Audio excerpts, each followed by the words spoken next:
Well, with any luck, I just went live on YouTube, and I'm using eCamm software, which means I'll have the capability to allow a guest in, and you'll be able to see them in a split screen. So I'm testing the technology. I guess I should turn this off. Um, so let's see if I can bring somebody in. I don't know if I should be seeing you.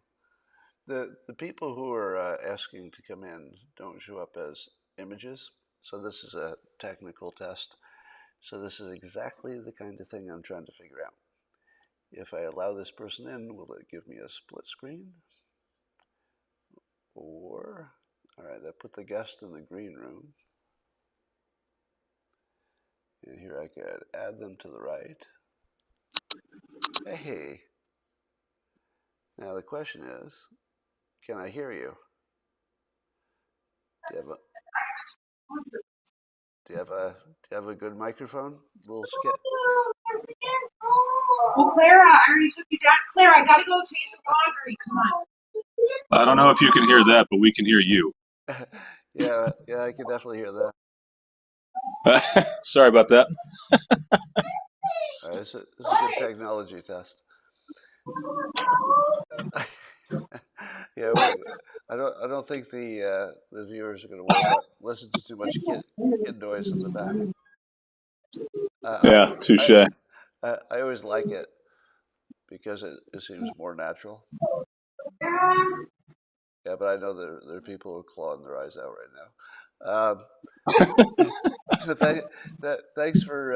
thanks for coming in. Did you have a quick question? Yeah, a question I've wanted to ask for a while actually is why do you think the persuasion filter is so good at predicting? Because it's the prime variable.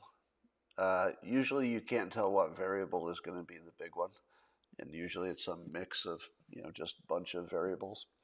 But if you have Mhm. somebody like Trump, uh, who is good at it, then it becomes the biggest variable. So it can overwhelm the other variables and make everything else seem trivial.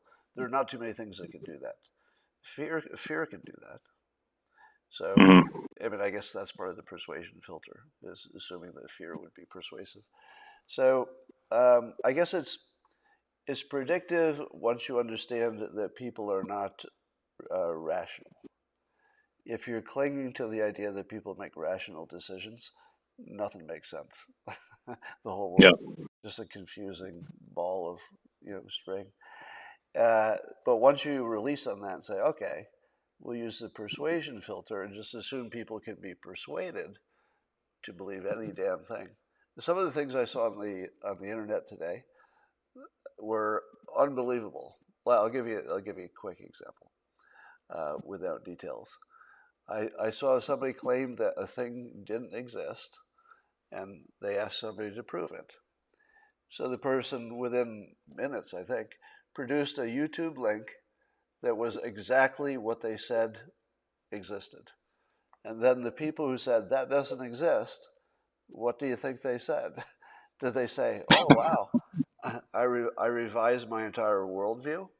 Because it was right Yeah. there. I clicked it.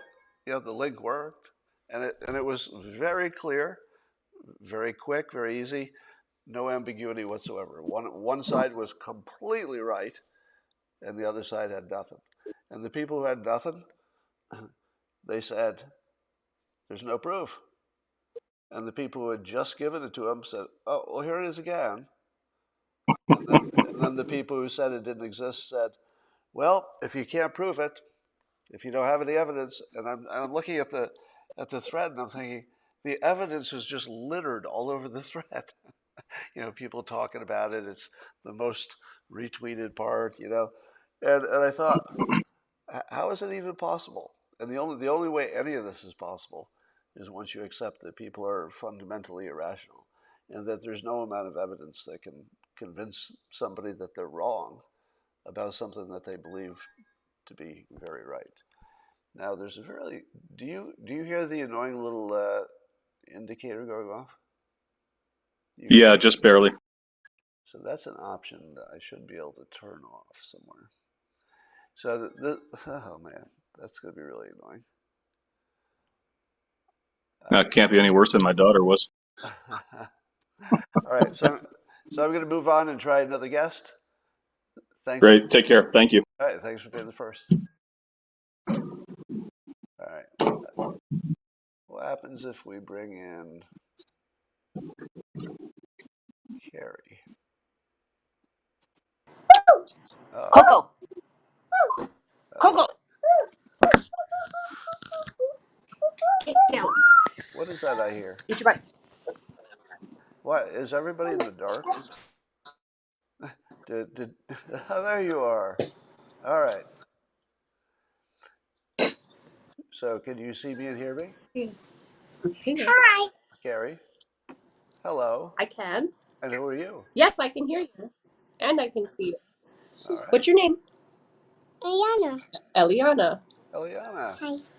Well, it's very nice to see you. You have no idea who I am, do you? Yeah. Do you know who that is? No. Huh? No. Yeah. No. I didn't Did I tell her? expect to Did I tell her? be I on could. the camera. I'm going to tell her who I am. Okay. Put her back on. You can talk. I'm Santa You can Claus, talk. but during the off season, I shave my beard. Close. So I'm Santa Claus. Is that Santa Claus? Yeah. Do you want him to bring you toys? Mm-hmm. Are you going to be a good girl? Mm-hmm. Okay. Thank you. All right, It's Santa. their close. Yep. All right. Not to tell you. Yeah. Well, there's a story you can tell. You can say you met Santa I Claus eat in the my off season. cookies. Right.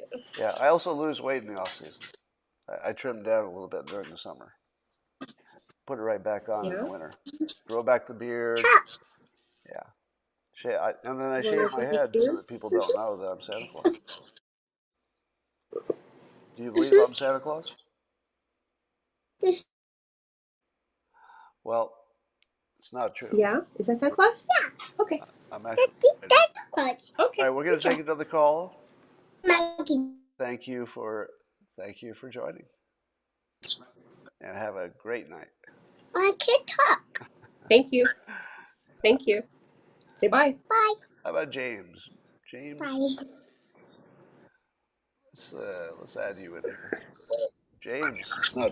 Is that Santa Claus? Yeah. Okay. I'm actually. We still have. Okay. All right, we're going to take another call.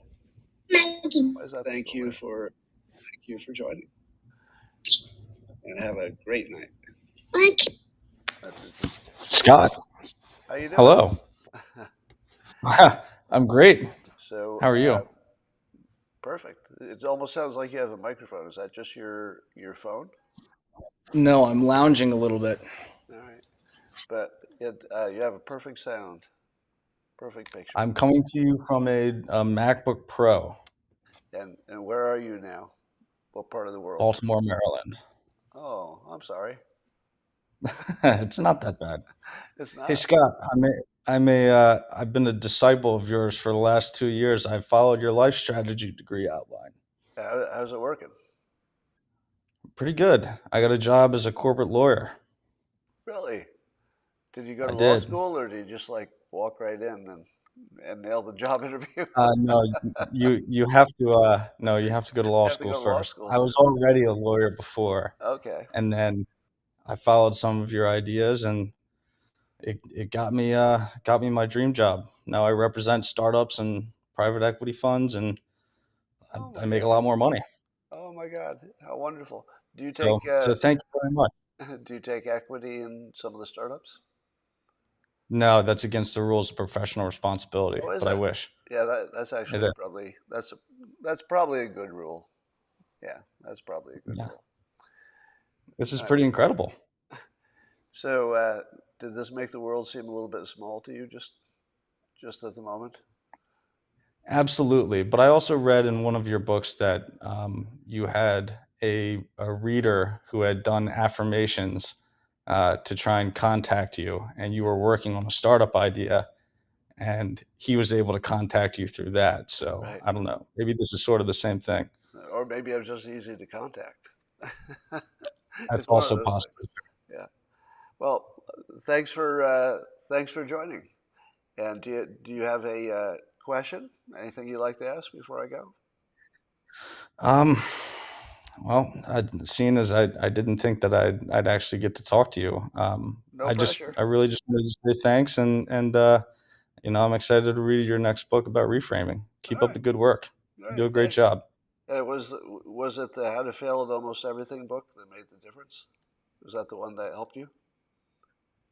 That definitely helped a lot, but really, you know, you have good advice across all of your even just your live streams. Sometimes you throw in some good nuggets in there. All right. That's good to hear. So thanks. And if I can go to the next guest, figure that out, I will. Absolutely. Have a great Take care, night. Scott. All right. Bye You bye. too.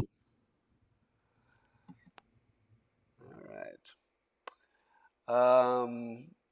Let's see.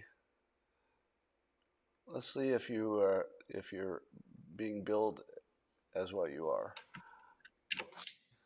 I'm not going to use your screen name since it's self-insulting, but can you hear and see me? Can you talk? Can you talk? Yes. Ah, okay. And do you have a question for me? Or you just I do not actually. I've tried connecting 3 times. This just was making sure it worked. thank you. This part of the technical test is working. The only thing I can't figure Hmm. out is how to turn off this notification. How in the world do I do that?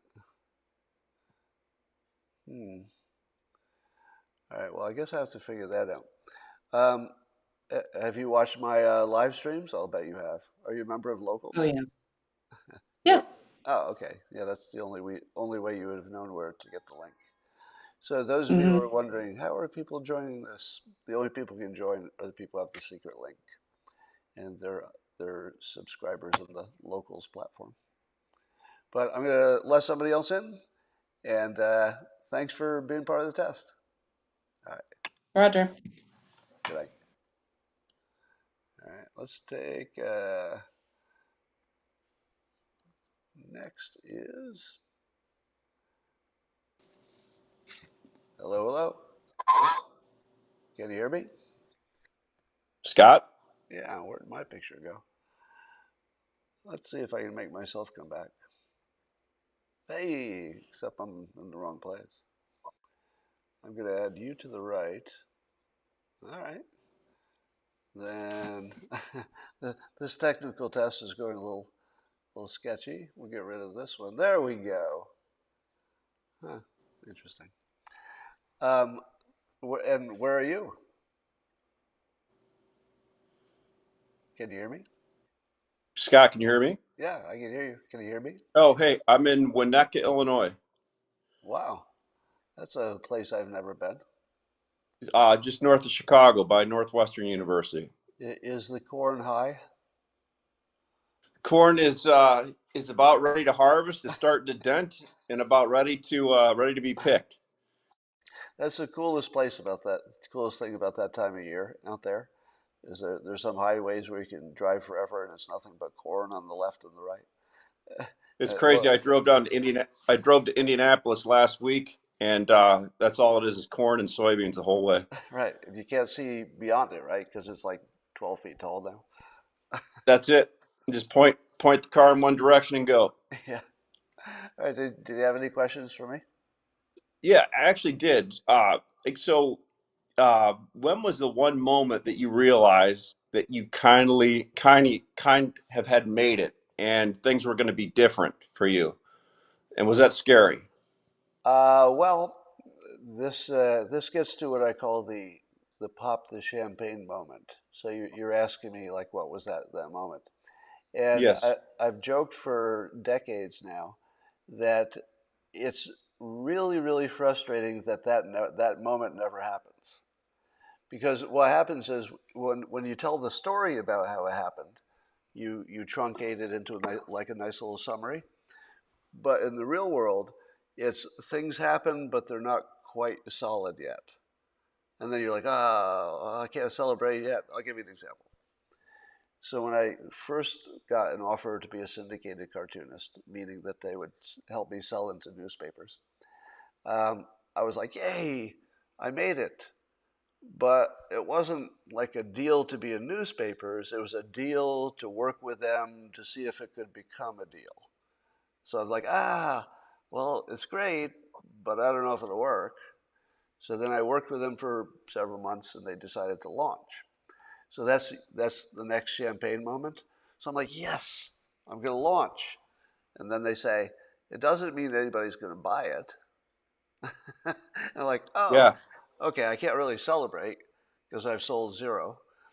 So then they sell it and like, okay, this is going to be big. And they say, well, we sold it into like 35 newspapers. And I'm like, yes, that's a pretty good start, isn't it? And they're like, no, not really. 100 would have been pretty good. 35 is not good. And then I'm like, well, at least it's in 35 newspapers. Yes. And then they say, well, probably not. We sold it into 35 markets, but it's fairly common that they'll buy it and put it on the shelf and not run it in the newspaper because for a very low price, they can keep it away from the competition. So sometimes if they think it might be a hit, they'll buy it preemptively to keep it away from the second newspaper back when there were 2 newspapers in town. So I'm like, so you mean it might not actually be in any newspaper anywhere? And they said, well, hard to know. So I couldn't celebrate. And then it gets published. And I'm like, yes, I'm a published cartoonist. Maybe, because I didn't know it was actually published anywhere. And then, later they say, here it is in a newspaper. I got to actually see it in a newspaper. Like, yes. But that doesn't mean you get to be a cartoonist. It just means one thing got published one place. It hasn't been canceled yet. So then Had there's you just, quit your day? Had you quit your day job yet? no, not for over 6 years. So it took a long time. The first 3 years, it was just a failure, essentially. And then I started running my email address in the strip, and people, said, we like it when he's in the office. We don't like it when he's doing generic things. So I put him in the office. And then there were a number of other things like the birth of the internet. And the media wanted a face to put on the phenomenon. And the internet didn't have a person, that really fit.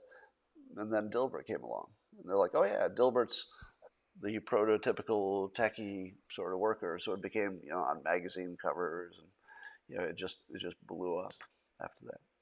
So, but it was a whole bunch of mini victories.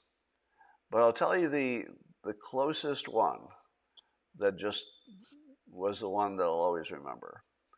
When I wrote my first book that was more than just a collection of comics, it was called The Dilbert Principle. And for some reason, I had this crazy confidence that it would be a #1 best-selling book. I'd never written a book. I'd never even taken a class in writing, except for business writing, which is different.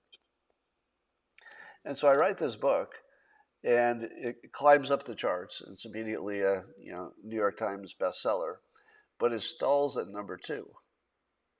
And I was really happy because it was my first book, and it was a #2 best-selling book on the nonfiction list. But I thought to myself, I'll bet 1's better if I could get to 1. And the next week would come, and the publisher, they get a little preview, and they call and they say, when the list comes out tomorrow, you're still #2. And I thought, I'm not going to make a big deal about not being #1. I mean, being #2 for a couple of weeks in a row is like amazing, right? So how much better could it be? Like, it's just one slot. And weeks go by, and it was Dennis Rodman's autobiography was the #1 book. And I forget how many weeks it was because my memory extends things. But there were several weeks that were just hugely frustrating because by then we already had a lot of indication that we were outselling that book. So that the metrics that the publisher has separately clearly showed that my book was #1. And so I'm waiting for the New York Times list to reflect that. And it didn't. And then the next week they say, "Oh, you're definitely number one. I mean, you're selling the crap out of it. You're definitely beating that other book." And then the list comes out, and I'm number two.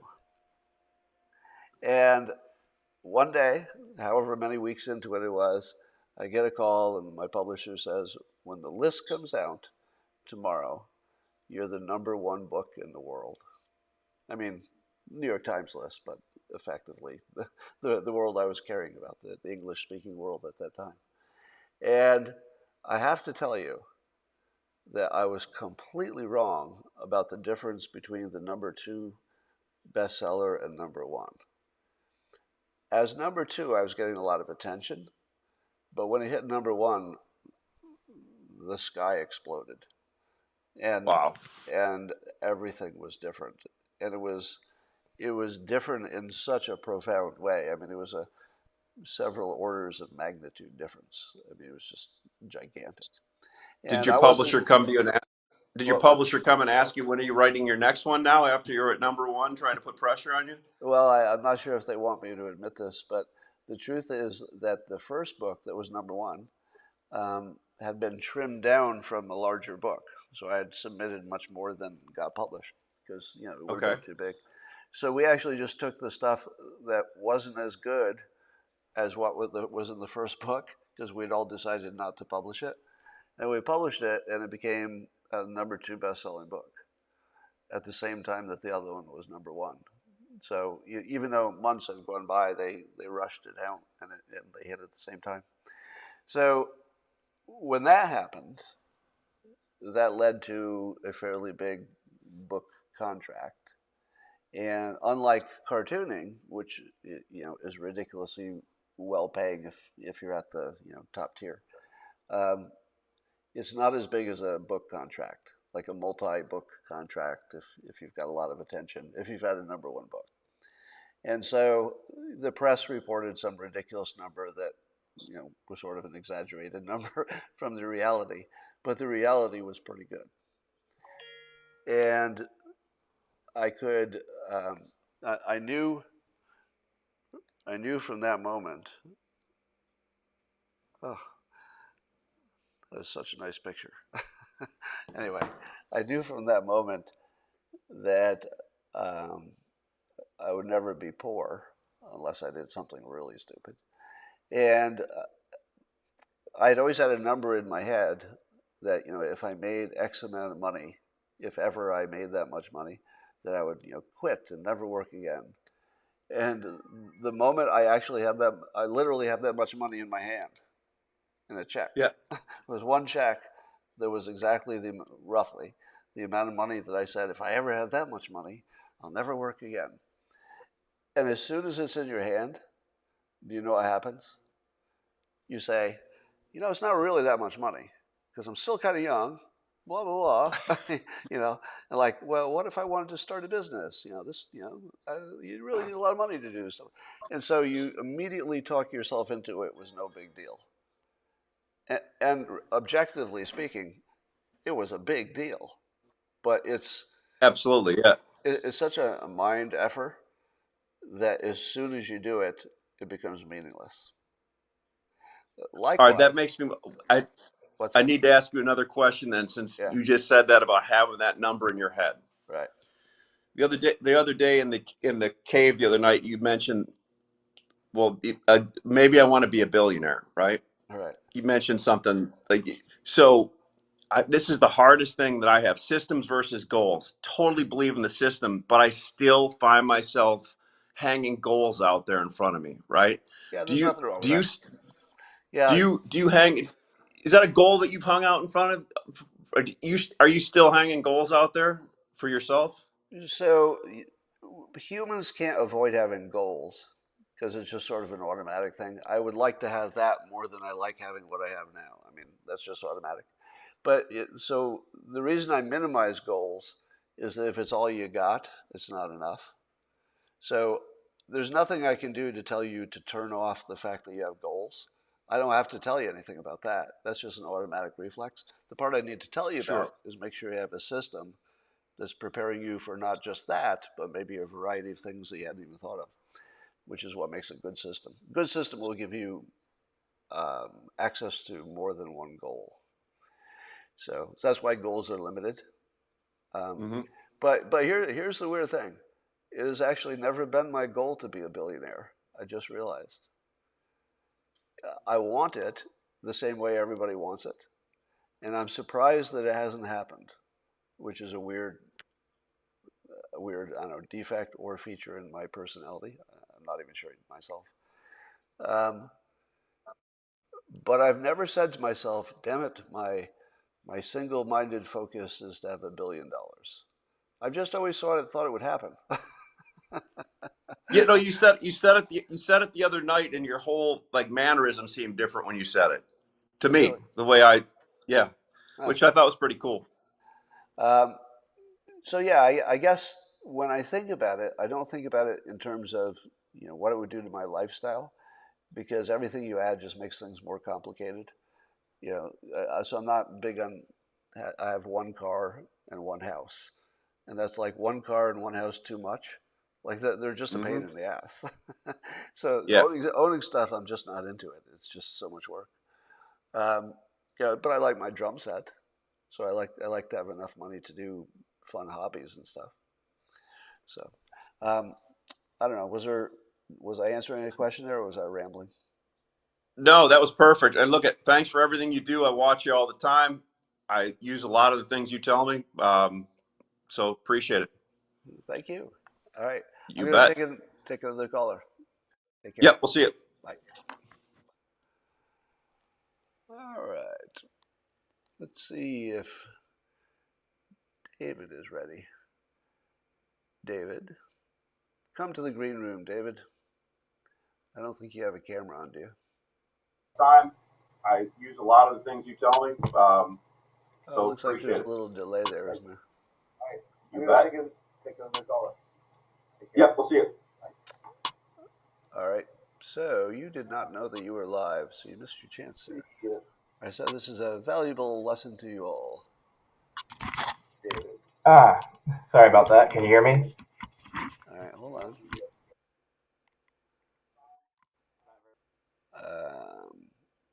Trying to add Gail. Gail, are you there? The whole idea behind the Happy Cookbook series is So here's a little flaw with the problem, or the flaw with the system. So there's a delay between the YouTube feed and this. So when I think I'm adding people, they don't know they're being added for maybe a full minute. And I just see them watching the show. But they're watching the show as it was a minute ago. So once Gail realizes that the camera's on and she's live, she might move. I'm here. Hello. You're Hey, Scott. you're not on camera. Move, move Well, in. because of my hair, Oh, my you're hair's wet and I don't have makeup on. all right. Well, can you do it? Can you do a hand puppet or something? Put your hand over there. Hello. All right, that's better. Hello. All right. Do you have an animal or a pet or something we can look at? There's Ziggy. A painting of a pet? No, Oh, there's Ziggy. oh. Where's Ziggy? Is the dog's hair wet too? Or It's a cat. oh, a cat. Okay. Is that He's a sleeping. tuxedo? Ziggy, wake up. Ziggy. Ziggy. Say hi. Oh my God, it's a tuxedo cat. Yeah. I'm getting PTSD because I owned a tuxedo cat for 19 years, and not once did Wow. she let me work unmolested. she would jump on my drawing hand and my typing hand, and was obsessed with it. Like every day was just like this battle with her, like I had tonight with my dog. That I spent Snicker. 45 minutes trying to figure out how I could sit somewhere without my dog making me guilty that I'm not doing something with her right now. But I think I worked it out. All right, I'm going to go somewhere where there's a face that's not a cat, although that cat that's an awesome cat. So, but Say bye, Ziggy. all right, thanks for joining. Great talking to you, Scott. All right, I think I see what to do here. I think I see the trick. The trick is to let them join in a little green room thing, and then not to bring them on until I see them, like now. Let's see how this works. Daniel, can you hear me? Yes, sir. Yes, sir. How are we doing? Hey, I'm good. Where are you? What state? Based in Florida, sir. I'm sorry, where, Florida? In Florida, yes, in Oh, Orlando. Mi casa, your house is in here. all right. And what would be the humidity if you walked outside right now? Would it melt you? Uh, Probably between steamer and I don't know, it's hell, something like that. Yeah, it's like a steamer in hell. Do you have any Yeah, questions yeah. for me? Yeah, I have a few. The All first right. thing is, want to say thank you. I've been following you for, I would say, 3 years now. Um, I was thinking how I discovered you, and as far as I remember, was through one of Tim Ferriss's books, the Tools of Titans. Tools for Titans. He talked about you, Yeah. yes. And after that, I mean, I've been following you every day. I think it's one of my routines in the morning. Just want to take a break, have some coffee, and do the simultaneous sip. So it's very good. Good. All right. And Yes, did you have any sir. questions for me? Yes. So I've been following systems as soon as I met what you do for 3 years now, and they're working very well, right? And I think that inadvertently I was doing something similar to that before. I am Mexican. I moved to this country not a long time ago, and I mean, from a very complicated situation to something much better. And I think that much better now that I follow you. Oh, parenthesis, politics in Mexico. Some things are very similar than here. We can talk about that later. Okay. But now the question is, I haven't been able to implement a system to get the systems going without getting to at some point in the week that I'm completely burned out. I probably work 16, 18 hours a day. I have different jobs. I do consulting, and it's those are good jobs. And I've been doing some stuff on the side for startups and working on that. But at some point, I hit a wall during the week. Like I cannot do anymore. I'm just completely tired, and I don't know what to do. I don't know how to solve that. I have some really good advice. And I was in that situation myself. And I went to my doctor and I said, man, maybe you need to test my, I don't know, my testosterone or my thyroid or something because I'm just like exhausted, just exhausted. And the doctor says, so how much do you sleep? And then I told him. Yeah. And then he said, I- get more sleep. And I said, and surgery, right? Not really, but he's like, no, you have to sleep. So I just made time for sleep. So there's no magic to it. You're just working too okay. hard. The illusion is that extra 10% is going to get you an extra 10%. It doesn't. There's diminishing returns. So you're Yeah. probably going to do as well or better if you cut back 20%. Right? Because if you're redlining it, you're probably not doing your best work for all that. The other stuff. Yeah. There's probably a little something that gets, short attention. So Yeah. Yeah. Yeah. that's what I'd do. I would just be brutal in essentializing. Now the thing about that is that it's hard to be brutal with a schedule because you just feel like you have to get something done. You promised somebody something, but you're gonna have Yeah. to you have to learn to be brutal about your own time management. And I'm gonna give you a trick that worked for me when I was in those periods. You got to make sure that everybody else knows how busy you are. Then Huh. they will say, "Well, I know you're busy, but could you do this?" And you end up with a totally different atmosphere of expectations. But if people don't know that you're redlining, they're kind of going to expect sort of immediate responses, and then that can get Yeah. tense. So use your Yeah. busy schedule as a shield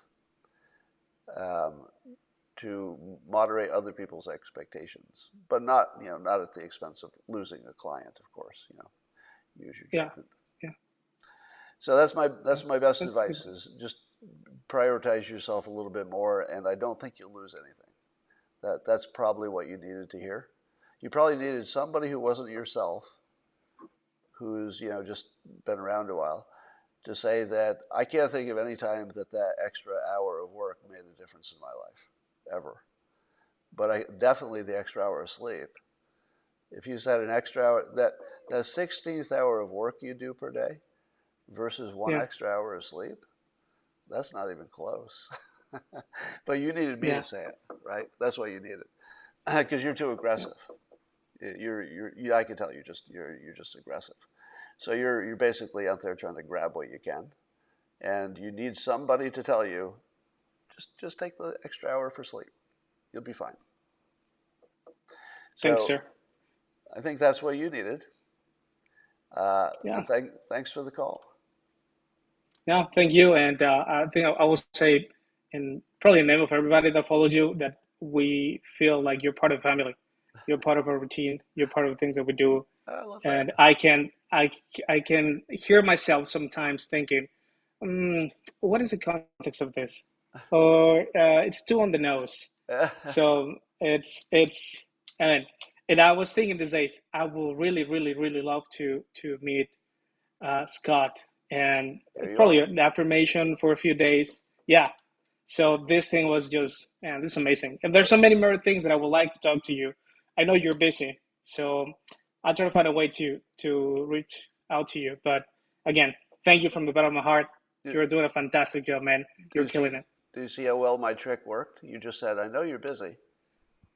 See? Yes, sir. See? I know. Yeah, I'm learning from the best. But I'm gonna get enough sleep tonight. So, all right. Yes, sir. Great talking to you.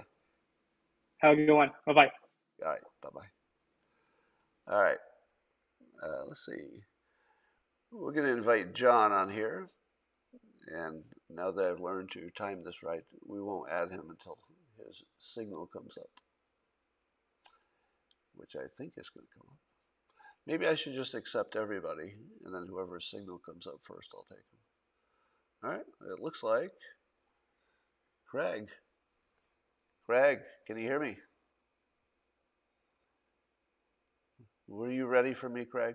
We're looking at the top of your head. Hey, say something. All right, we don't have audio. Screen, got to drop it out. Oh, there Scott Adams, in the flesh. Hey, there he is. What state are you in?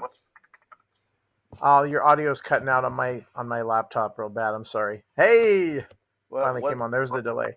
What state are you in? Can you hear me all right? Yeah, you want to get rid of your YouTube feed, I think. Yeah, the feed, I probably was. I was watching on the YouTube feed, but that's pretty cool. Hey, I was going to tell you, I help produce for another YouTube show. I don't want to say which one it is because I don't want to do something on your stream, but I want to give you a hint. You might get a kick out of doing some live, like Google call in. Get yourself a Google Voice number, and then you can forward that to your own number. Nobody needs to know what it is, and you can actually take live phone calls on your show. I think that'd be really cool to do. The guy that I work with, he does that, and he gets a lot of calls all the time. Sometimes you got to shut them up because they may not say what you like, and I know that you do not like it when people don't agree with you, and you boot them out of your chat, which is awesome. But now, in a bigger picture, would that be better though than having a split screen? Because I'd rather I don't the know. audience. I mean, a lot of people don't want to come on camera. They're afraid to put their face out there, but they want to put their opinion. And even if they're a troll, the guy that I screen for, we use OBS, Open Broadcast Studio. Okay. And he sits in another room, and I screen his calls sometimes, but typically I just help him with building the content. Right. He's a late night guy, but at the bottom line is having that Google Voice. You don't have to ever give a phone number other than that Google Voice number, and nobody pays for long distance anymore. Right. And then when you want to open up the phones, you just take the calls, and if they troll you, you just say "fuck you" and hang up on them like you would normally do. Yeah, that's what I like about you guys that do this. I'd heard that's about my dog that. barking in the background. Sorry. Yeah, I'd heard about that idea with the Google number and forwarding it. I might do that. There might be a place for that. I think I'm going to prefer the visual benefit, but half the people are listening to it on podcast anyway, so that'd be a good Well, option. you get a good following. I mean, you've got what 2, 3,000 in the live stream. I was turning you on to my folks that live down in Arizona, and I was showing my stepdad how we can watch, bringing up YouTube on the Samsung Smart TV. And now every morning at 7 when I'm down there, because I've been down there a lot the last couple of months, I'm like, hey, Scott's coming on. Let's watch him. And, these guys, as you know, Arizona is a big pro-Trump state. And so they got a lot of, I'm up here in the Pacific Northwest. I live in Seattle, so I'm kind of middle of the road when it comes to politics. All right. But a buddy of mine that is, can I give a shout out to someone who turned me on to your channel? Sure. Is that okay? Yeah. He calls himself Cyber Durden. He used to work for me in the now he lives back in Massachusetts helping his aged mother, and I wish him the best. But he turned me on to you a long time ago, and we've been following you for a long time. And he told me about that platform you were trying to work on where people help each other get ideas started. I forget what it was called. I can't remember it. Are you still doing that? Well, the startup, no. So that died in the pandemic. It was like an app where you help each other find ways to do different professional services. Oh, it was an app that you could hire an expert in any topic. Got it. Yep. He tried to tell me how that would benefit me being I'm a technical consultant and all that, but it never really came together. Hey, I know you got other people waiting, but it's cool to see that you're doing this. I love it that you're out in your garage. That's just totally grassroots. And keep doing what you're doing, man. Stay strong. And I just wanted to give you that idea that it'd be fun to get a Google Voice number, and that way you can occasionally take live callers. Because when the end of the world comes, we all want to be watching, and all of us will be tuned in. You never know when it's going to implode, right? I think we got a few years. All All right. right. Hey, I'm in your channel on YouTube as Craig Talks. So if I say something you don't like, please don't boot me permanently, because I'm out here doing my best. And you can always hit me up. I'd be glad to help you with any technical stuff, even though I'm not a Mac guy. All right. I'm PC side. Take it Thanks. easy, Scott. Good to see you. Appreciate it. All right. Thanks. Take care. Bye. All right, ladies and gentlemen. I think that's. Let me just look here. I think that's all the testing I needed. So the only thing I need to do now is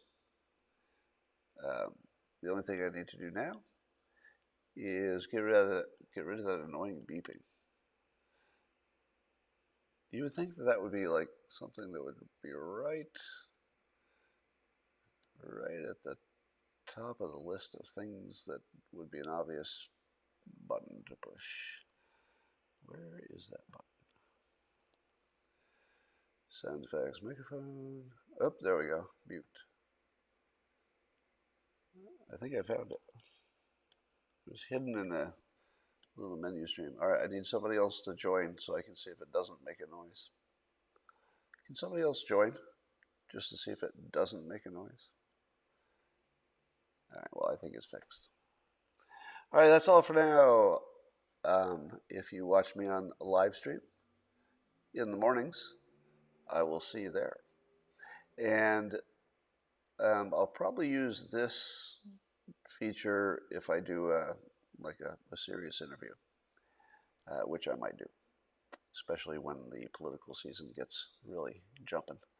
But that's all for now. Let's see what happens when I hit the finish button.